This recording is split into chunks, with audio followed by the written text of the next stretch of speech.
एक गांव में दो मित्र नकुल और सोहन रहते थे। नकुल बहुत धार्मिक था और भगवान को बहुत मानता था, जबकि सोहन बहुत मेहनती था। एक बार दोनों ने मिलकर 1 बीघा जमीन खरीदी, जिससे वह बहुत फसल उगाकर अपना घर बनाना चाहते थे। सोहन तो खेत में बहुत मेहनत करता, लेकिन नकुल कुछ काम नहीं करता, बल्कि मंदिर में जाकर भगवान से अच्छी फसल के लिए प्रार्थना करता था।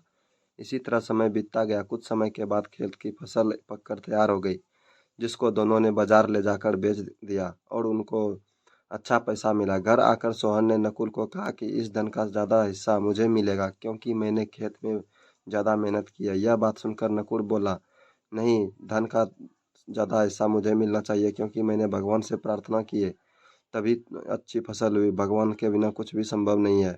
जब वह दोनों इस बात को आपस में नहीं सुलझा सके, तो धन के बंटवारे के लिए दोनों गांव के मुखिया के पास पहुंचे। मुखिया ने दोनों की सारी बात सुनकर उन दोनों को एक एक बोरा चावल दिया, जिसमें कंकड़ मिले हुए थे।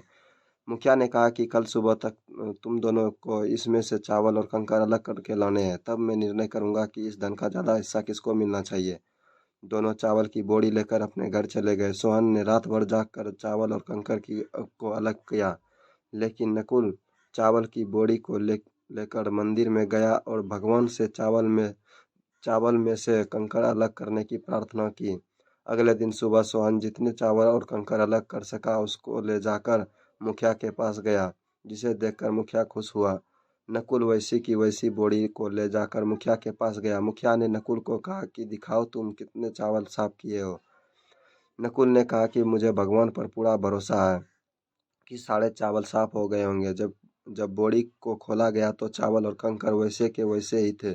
जमींदार ने नकुल को कहा कि भगवान भी तभी सहायता करते हैं जब तुम मेहनत करते हो।